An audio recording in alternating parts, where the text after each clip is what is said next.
அனைவருக்கும் வணக்கம். காஞ்சி பல்லவன் டாக்ஸ் வலைதள சேனல் மூலமாக நண்பர்கள் மற்றும் நேயர்கள் ஆகிய உங்களை சந்திப்பதில் மிக்க மகிழ்ச்சி அடைகிறோம்.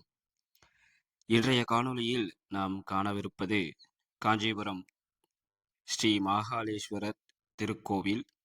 இந்த கோயில் ராகுகேது பரிகாரத்தலம் மற்றும் நவகிரக பரிகாரத்தலம் என்றும் அழைக்கப்படுகிறது. அது மட்டுமின்றி இந்த கோயிலின் தல வரலாற்றை பார்க்கலாம். மாகாளன் எனும் பாம்பரசன் தன்னுடைய சாபம் நீங்குவதற்காக சிவபெருமானை வழிபட்டபோது, சிவபெருமானின் ஆணைக்கு இணங்க காலத்திலிருந்து இங்கு வந்து சிவலிங்கத்தை பிரதிஷ்டை செய்து பூஜை செய்து அந்த சாப விமோச்சனம் பெற்று திரும்பவும் காலத்திற்கு சென்று விட்டது என்று இங்கே தலபுராணம் கூறுகிறது. அது மட்டுமின்றி இந்த மாகாளேஸ்வரர் திருக்கோயில் காஞ்சி புராணத்தில் இடம்பெற்றுள்ள ஒரு சிறந்த கோயிலாகும். இந்த கோயிலின் மிகப்பெரிய சிறப்பம்சம் என்னவென்றால், நவகிரக நாயகர்கள் அனைவரும் தம்பதி சமேதையராய் இங்கே நமக்கு காட்சி தருகிறார்கள். வாருங்கள், ஒவ்வொரு நவகிரக சன்னதியும் சுற்றி வருவோம். ஏற்கனவே சொன்னது போல் நாம் கருவறையை எந்த கோயிலிலும் காட்ட மாட்டோம். ஆனால் இந்த கருவறையில் ஈஸ்வரனுடன் ராகுகேது சிலைகள் நமக்கு மிகுந்த காட்சியை அளிக்கின்றனர். வாருங்கள், தொடர்ந்து பயணிப்போம். இப்பொழுது கோயிலின் முன்பக்க அழகிய காட்சியை உங்களுக்கு காண்பித்துக் கொண்டிருக்கிறோம். கோயிலின் நுழைந்ததும் இடதுபுறத்தில் நீங்கள் தலபுராண வரலாறை எழுதியிருக்கும் விளம்பரத்தை காணலாம். அதை முடித்ததும் இடதுபுறமிருந்து வலதுபுறமாக நீங்கள் ஒவ்வொரு நவகிரக நாயகர்களையும் தரிசனம் செய்யலாம். இப்பொழுது நாம் பார்த்து கொண்டிருப்பது குரு பகவான் சன்னதி, அதாவது முதல் நவகிரக நாயகர்.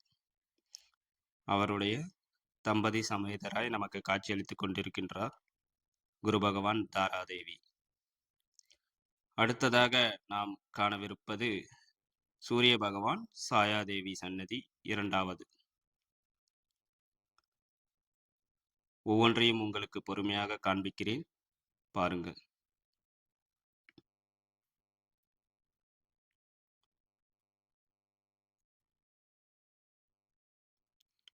ஒவ்வொரு நவகிரக நாயகர்களின் சன்னதியும் இங்கே தனித்தனியாக தம்பதி சமேதராய் அமைக்கப்பட்டு பூஜை செய்வதற்கு ஏற்பாடுகள் செய்யப்பட்டுள்ளன. நாம் அடுத்ததாக பார்ப்பது சுக்கிர பகவான் சுபகீர்த்தி தேவியின் சன்னதி, அதாவது மூன்றாவது நவகிரக நாயகர் சன்னதி.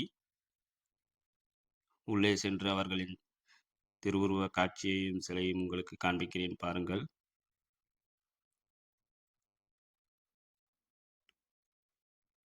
கோயில்கள் என்றாலே காஞ்சிபுரம் என்ற பெருமை அது மட்டுமல்ல, புராணம் பழமை என்றெல்லாம் கூறலாம்.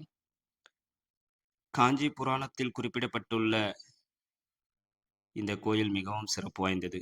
நாம் அடுத்ததாக பார்த்து கொண்டிருப்பது அங்கார பகவான் பவானி மாலினி தேவி, அதாவது நான்காவது நவகிரக நாயகர்.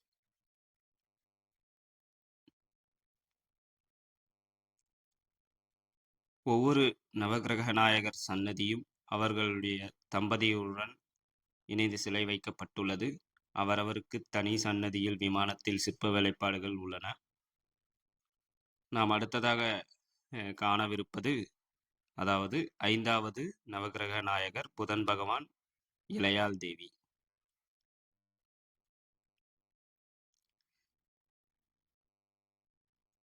சில இடங்களில் பொறுமையாக காண்பிப்பது நீங்கள் முழுமையாக கண்டு ரசிப்பதற்குத்தான். நாம் ஏற்கனவே கூறியுள்ளது போல் ஒவ்வொரு கோயிலிலும் நீங்கள் அந்த கோயிலுக்கு சென்று முழுமையாக கண்டு ரசித்த அனுபவத்தை கொடுப்பதே எங்களுடைய முழு நோக்கமாகும். அதாவது 5 நவகிரக நாயகர்களை சந்தித்து முடித்தவுடன் இடதுபுறத்தில் வன்னி விநாயகர் கோயில் இங்கே அமைந்துள்ளது. இந்த கோயிலின் தல விருட்சம் வன்னி மரமாகும். ஏகாம்பரநாதர் கோயிலின் தலவிருட்சமும் வன்னி மரமாகும் என்பதை இங்கே தெரிவித்துக் கொள்கிறோம். உங்களுக்கு சற்று அருகில் சென்று வன்னி விநாயகர் சிலையையும் கோயிலின் தலவிருட்சத்தையும் சுற்றி காண்பிக்கிறோம். வாருங்கள். இந்த கோயிலின் அமைந்துள்ள இடம் பார்த்தீர்கள் என்றால், காஞ்சி காமாட்சி அம்மன் கோவிலின் மேற்கு ராஜகோபுரத்தை அருகிலும், அது மட்டுமின்றி ஆதி காமாட்சி அம்மன் கோயிலின் அருகிலேயும் அருள்மிகு குமரக்கோட்டம் ஸ்ரீ முருகர் கோவிலின் வடகிழக்கு பகுதியையும் ஒட்டி அமைந்துள்ளது இந்த கோயில்.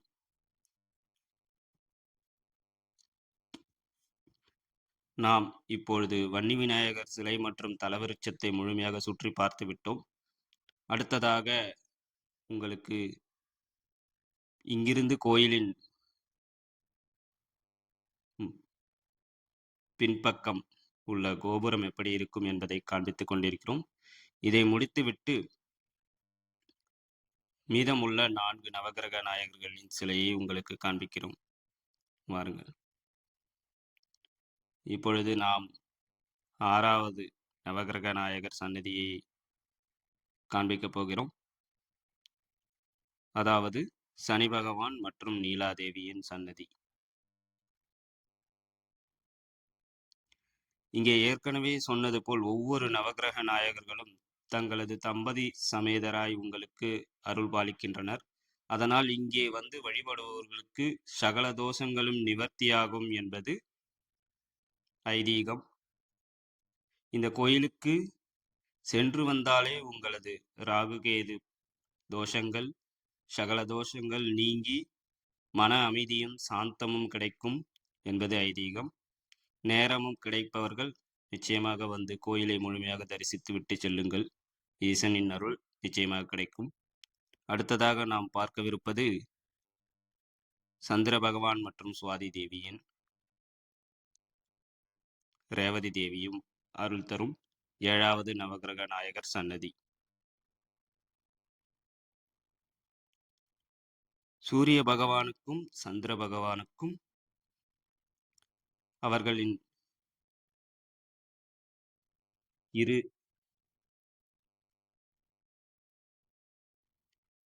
மனைவிமார்களின் சிலைகள் மற்றும் சன்னதி இங்கே அமைந்துள்ளது என்பது குறிப்பிடத்தக்கது.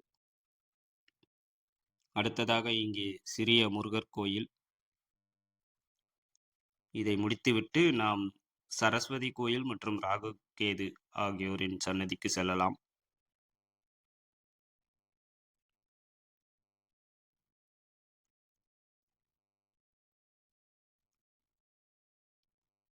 சுப்பிரமணிய சுவாமி, வள்ளியம்மை மற்றும் தெய்வானையுடன் அருள் பாலிக்கிறார். நாம் இவர்களை முடித்துவிட்டு அடுத்ததாக காணவிருப்பது சரஸ்வதி தேவி தாயாரின் சன்னதி. கல்விக்கு அருள் பாலிக்கும் சரஸ்வதி தேவியின் தனி சன்னதி இந்த கோயிலில் இருப்பதை இங்கே குறிப்பிடுகிறோம். சரஸ்வதி தேவி சார்ந்த ஏதேனும் வழிபாடு உங்களுக்கு இருந்தால் நிச்சயம் இந்த கோயிலில் வந்து நீங்கள் பூஜிக்கலாம். இதை முடித்துவிட்டு ராகு மற்றும் கேது பகவான் ஆகியோர் அருகருகே சன்னதியில் அமைக்கப்பட்டுள்ளனர். இப்பொழுது நாம் பார்த்து கொண்டிருப்பது ராகுலிங்கம் எனும் ராகு பகவான் சன்னதி. அடுத்ததாக நாம் காணவிருப்பது கேது பகவான், அதாவது கேது சன்னதி. இந்த கோயிலின் மிகச்சிறப்பு என்னவென்றால், ராகு கேது பரிகார தலம் மட்டுமின்றி நவகிரக பரிகார தலம் என்பதும் குறிப்பிடத்தக்கது. அது மட்டுமின்றி நாகதோஷம் உள்ளவர்கள் இங்கே வந்து இங்கே நிறுவப்பட்டுள்ள நாகதேவி சிலைகளை வழிபட்டு அவர்களுக்கான பூஜை செய்தால் நிச்சயம் அனைத்து விதமான நாகதோஷத்திலிருந்தும் அவர்களுக்கு விலக்கு கிடைக்கும் என்பதும் ஐதீகம். ஒவ்வொன்றையும் உங்களுக்கு பொறுமையாக காண்பித்துக் கொண்டிருக்கிறேன். கோவில் பொதுவாகவே எல்லா நாட்களிலும் திறந்திருக்கும். விசேஷ நாட்களில் விசேஷ பூஜைகள் மற்றும் அலங்காரங்கள் நடைபெறும். ஏற்கனவே நாம் சொன்னது போல் இந்த கோயில் குமரக்கோட்டம் முருகர் கோயில், ஆதி காமாட்சி அம்மன் கோயில், அது மட்டுமின்றி காஞ்சி காமாட்சி அம்மன் கோயில் ஆகியவற்றுக்கு நெருக்கமான தூரத்தில் அமைந்துள்ளது என்பதை பக்தர்களுக்கு தெரிவித்துக் கொள்கிறோம். இப்பொழுது நாம் முழுமையாக கோயிலின் அனைத்து பகுதிகளையும் உங்களுக்கு சுற்றி காண்பித்து விட்டோம். இந்த கோயிலுக்கு வந்து நீங்கள் தரிசனம் செய்தீர்கள் என்றால் சகல தோஷமும் நீங்கி உங்களுக்கு நல்லொருள் கிடைக்கும். இது போன்ற தெய்வீகம் மற்றும் வரலாறு சார்ந்த காணொளிகளை காண தொடர்ந்து இணைந்திருங்கள் நமது சேனலில். வாழ்க வளத்துடன்!